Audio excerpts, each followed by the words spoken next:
A la infancia y la juventud de Irene transcurrieron bajo la estricta supervisión de sus padres. Sería más fácil enumerar las cosas que podía hacer que las que le eran prohibidas.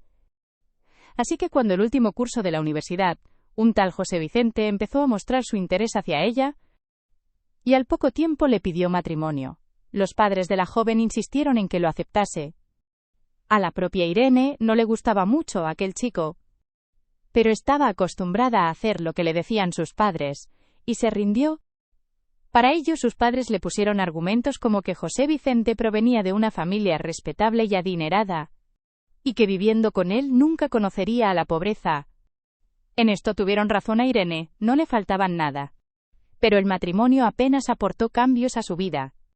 Seguía teniendo muchas prohibiciones al igual que antes, solo que ahora era su esposo el que se lo prohibía todo. José Vicente ganaba mucho dinero, y sabía mantener a su familia. Lo único que Irene logró defender en su vida fue el derecho a trabajar. Trabajó como maestra en una escuela de música. La joven se daba perfecta cuenta de que era una esposa muy cómoda. Al final supo que eran los padres de José Vicente quienes habían insistido en que su hijo se casara. Porque de lo contrario, iban a bloquear su acceso al dinero familiar. Y entonces, él fue, y eligió a la taciturna y obediente Irene. Ella le limpiaba la casa y le cocinaba deliciosos almuerzos y cenas. Aunque también habría que mencionar que muy a menudo José Vicente no venía a cenar, sino que regresaba a casa cuando Irene ya dormía. La primera vez que Irene se sintió feliz de verdad fue cuando nació su hija. Cuando la vio por primera vez, se dio cuenta de lo que era la felicidad. Mientras estaba contemplando a su bebé, de repente notaba su alma más ligera que una pluma, y su corazón parecía dejar de palpitar. Los padres de su esposo llevaban mucho tiempo viviendo en el extranjero, y por lo tanto solo podían conocer a su nieta a través de las fotos. Y los padres de Irene dijeron que ella se había dado a luz, porque quiso, así que no iban a ayudarla en nada, encima ya tenían bastante que hacer. A Irene le entristecía oír esas cosas, ya que además tampoco les había pedido ayuda, sino que simplemente quería que sus abuelos vieran a su nieta. Después del nacimiento de su hija, José Vicente cambió mucho. Le molestaba el llanto de la niña por la noche, y también el hecho de que ahora Irene podrían no tener tiempo para preparar la cena. Así surgieron los escándalos.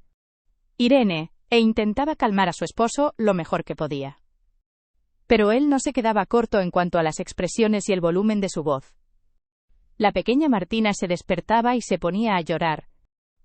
Irene llamaba a sus padres diciéndoles que quería dejar a su esposo. Pero lo que oía en respuesta era que tenía que aguantar, y que ni ella ni su hija eran bienvenidas en la casa familiar, ya que el hijo de su hermano ya estaba viviendo con ellos. Decían que mientras su hermano y la esposa de éste intentaban decidir cómo iban a ganar su vida y construir su futuro, ella ya lo tenía todo. En los malos momentos, Irene iba a ver a su hija, y al mirar a su pequeña princesita, se sentía más tranquila. Y aquello duró otros 4 años. Para entonces, José Vicente no solo le levantaba la voz a Irene, sino que la empezó a pegar. Irene volvió a llamar a sus padres y se lo contó. Esperaba que ellos la protegieran, pero la respuesta fue la misma que antes. Ellos no la querían para nada. Martín y esta mi pequeña, sé paciente. Dentro de poco nos iremos de aquí, le decía a su hija. Mientras seguía ahorrando dinero, José Vicente llevaba mucho tiempo sin darle prácticamente nada de dinero en efectivo. Era él quien compraba todo lo que consideraba necesario, pero había días en los que él no podía hacer la compra, y entonces la hacía Irene y guardaba una parte de dinero para sí misma. No lograba comprando cosas más baratas o simplemente prescindiendo de algunas de ellas. Irene calculaba que para empezar, ella y su hija iban a necesitar algo más de dinero de lo que le ofrecían su salario de maestra, porque mirando bien las cosas, la casa era de su marido, y todo lo que había en ella también.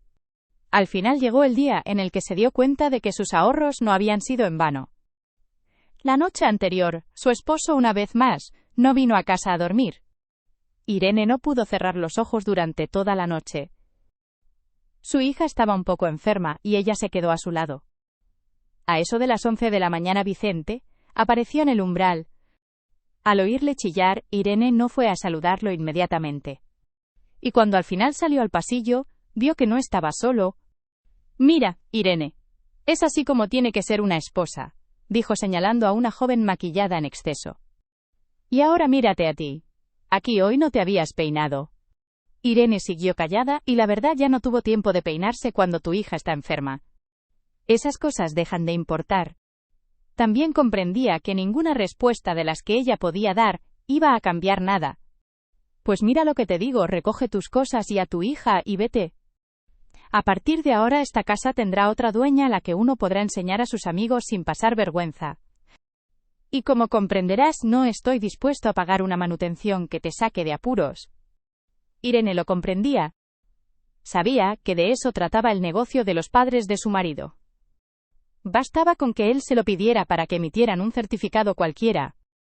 Por otro lado, incluso se alegraba de que ahora iba a ser libre. Y además, sus padres no podían culparla de lo ocurrido. Pero en cuanto a ellos estaba equivocada. Mientras Irene estaba recogiendo las cosas, llamó a su madre y se lo contó todo. En respuesta oyó que su esposo tenía razón. Y que una mujer debía cuidarse. Así que por lo visto, la culpa la tenía ella. Y que a su edad le tenía que dar vergüenza el estar viviendo gracias a la ayuda de sus padres que eran ya muy mayores. Otra cosa. No. Pero vivir gracias a la ayuda de sus padres. Irene lo descartó desde el principio. Pero eso sí, esperaba que podían darle techo a su hija, y a ella al menos durante un tiempo. Habiendo recogido la mayoría de las cosas de su hija en una bolsa de viaje, y algunas de las suyas propias en otra pequeña bolsa, entró en la habitación de la pequeña Martín, la esperaba en el umbral. Estaba ya vestida en su espalda, llevaba una mochila, y en sus manos sostenía su querido conejo de peluche. Mamá lo había oído todo, ya estoy preparada. Irene abrazó a su hija. ¿Qué niña tan lista tengo? Entonces nos vamos. Y la niña asintió. Cuando Irene ya estaba en el pasillo, oyó lo siguiente. Déjame alguna dirección si quieres que te envíe el resto de tus cosas. No necesitamos basura en casa. Mañana vendrá la limpiadora a recogerlo todo. ¿Me lo envías al trabajo?, respondió Irene con un tono seco. Y en su corazón incluso se alegró, porque así tendría algo más de ropa. La limpiadora doña Bisi era una buena mujer que sabía cuidar las cosas. Así que José Vicente no llegaría a tirarlas, ni aunque quisiera. Al haber salido de la casa, Irene llamó a doña Bice a que ella le prometió recoger todo lo necesario. Y también dijo que su amiga estaba alquilando una habitación. Irene se sintió con más ánimo y se dirigió a la dirección indicada. La dueña del apartamento era una señora mayor, muy amable. Cuando escuchó la historia de Irene, al principio, ni siquiera quiso que le pagara el alquiler. Pero Irene le aseguró que tenía trabajo y disponía de unos ingresos regulares. Al fin y al cabo, si la señora alquilaba el apartamento no era por capricho. Al final llegaron a un acuerdo. Irene seguía trabajando y Martina fue a una guardería cuando era necesario. Doña Maribel cuidaba de la niña, e Irene limpiaba todo el apartamento. Y a menudo preparaba la cena para las 3. Por primera vez en muchos años, Irene se sintió como en casa. Percibió el calor de un hogar, el consuelo, el respeto y la asistencia mutuos. Algo que ella nunca había conocido. Eran mediados de otoño. Irene y su hija fueron al parque. Era necesario hacer manualidades en la guardería y recolectar materiales naturales. Y en el parque había piñas y bellotas. Al haber recogido un montón de hojas y una bolsa con piñas, bellotas y ramitas, se sentaron en un banco. Somos unas campeonas. Ahora solo nos queda averiguar qué hacer con todo esto, dijo Irene. Y abrazó a su hija, que parecía estar feliz. Con las hojas del árbol se puede hacer un búho. Era una voz masculina que se oyó cerca. Lo hice de niño, y con las piñas se hace un erizo. Gracias por la idea, tengo la sensación de que hemos recogido demasiadas cosas. ¿Quiere que lo compartamos? ¿Quiere que lo compartamos con usted?, le preguntó Irene al hombre. Gracias, pero no se preocupe, no tengo hijos, respondió el hombre. Lo siento, es que pensé que también vino por la misma razón. ya que se ha cortado del búho, continuó Irene. De niño, también recogía todo lo que había en este parque con mi madre. Y luego hacíamos manualidades, usando pegamento o plastilina, dijo el hombre. Se pusieron a charlar, el hombre se llamaba Felipe. Resultó ser un interlocutor extraordinario, y también era músico. Irene daba clases de piano y Felipe tocaba el violín. Resultó que tenían muchas cosas en común. A partir de entonces empezaron a pasar muchos fines de semana juntos, paseando por el parque. Felipe jugaba con Martina y hablaba con Irene. Cuando llegó el invierno, a aquello se le añadieron actividades propias de la época de nieve. Irene se sentía muy a gusto con su nuevo amigo. Mamá, ¿y por qué no invitas a Felipe a casa? Le conté a doña Maribel sobre él, y ella no tiene nada en contra, le dijo un día la niña a su madre. Felipe siempre las acompañaba hasta el portal y nunca insistió en hacerles una visita. Y era mejor así porque de la otra manera Irene tendría que contarle que a ella y a su hija las echaron a la calle. Estaba avergonzada de ello. Sabía cómo era la vida de Felipe. Nunca se casó. Había tenido una novia que lo traicionó, y por lo tanto siguió viviendo solo. Estaba trabajando duro y viajando mucho. Fue Martín, a la que le invité al próximo paseo, y él no podía decirle que no. Por sorpresa de Irene, no la miró con reproche cuando le contó lo que les había pasado a ella y a su hija. Así pasó un año, volvieron a recoger hojas y castañas, solo que ahora estaban juntos. Irene se había dado cuenta hacía mucho tiempo que estaba enamorada, pero Felipe no dio ningún paso hacia una relación. Mientras la niña jugaba con las hojas, Irene se volvió hacia él y le dijo: «Oye Felipe, ya no puedo seguir ocultándolo. Te amo y lo miro a los ojos». «Ay, Irene, ¿sabes, hay algo que no permitirá que estemos juntos?», respondió Felipe. «¿Tienes familia o te da miedo a nuestra diferencia de edad?», preguntó Irene. «No se trata de una cosa diferente. Te lo tenía que haber contado hace ya tiempo. Es que hace un año, cuando nos conocimos, acababa de ir al médico. Quería ver lugares que me eran queridos. 6 meses antes de aquello, me habían dado un diagnóstico terrible. Pasé por quimioterapia, estuve un tiempo en una clínica en Israel, pero para entonces ya había perdido mucho tiempo.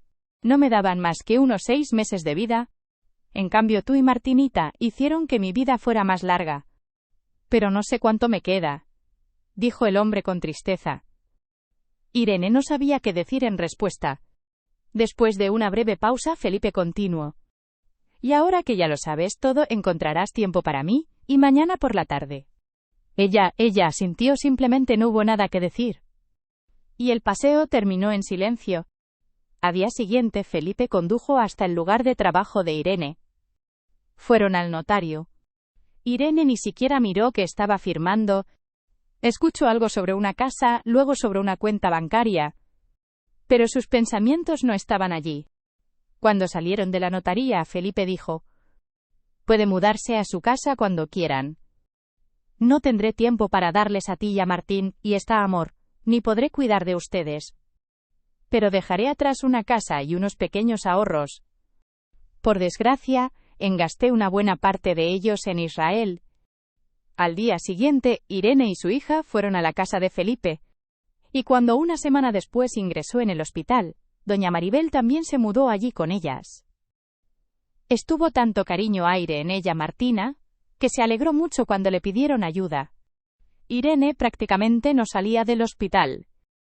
Y doña Maribel le llevaba a Martín, y una vez al día. Así pasó un mes. Felipe comprendía que le quedaba muy poco.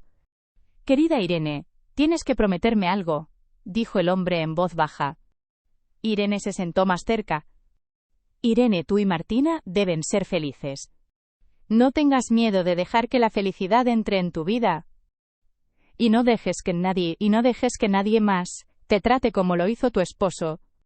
Sean felices mis niños. Te lo prometo», dijo Irene secándose las lágrimas furtivamente. Al funeral asistió toda la orquesta en la que había tocado Felipe. Y después de 40 días, se le dedicó un concierto en el teatro. Durante aquel concierto, Martina subió al escenario. Se sentó al piano y tocó su canción favorita. Pasaron 6 años. Doña Maribel se ocupaba de la cocina. Un día hubo una cena de gala. Martín Ita ganó un concurso regional. Ella ya era bastante hábil con el piano. Se suponía que Irene, Martina y Borja iban a regresar a casa pronto. Irene encontró a su amor, que era Borja, y Martina lo llamaba papá. Luego ya estaban los tres sentados en el sofá por la noche, viendo fragmentos del concurso en la televisión. Y se sentían orgullosos de su hija. Mientras tanto, en otra parte de la ciudad, José Vicente estaba viendo el mismo programa. Ya no tenía aquel aspecto de un señor de clase alta. Sus padres lo echaron del negocio al darse cuenta de que estaba llevándolo a la ruina. Aquella novia joven desapareció al mismo tiempo que el dinero. Ahora estaba solo viendo las noticias. Y no podía entender qué era lo que le parecía tan familiar en aquella chica. Pero ¿cómo lo iba a entender si casi nunca miraba a su hija mientras la tenía en su casa? Y Borja la adoptó y le dio su apellido. Durante la ceremonia de premiación, la niña dijo: «Dedico esta victoria a Felipe, un amigo que nos dio a mi madre y a mi fe en la vida. Después de que mi padre nos hubiera traicionado,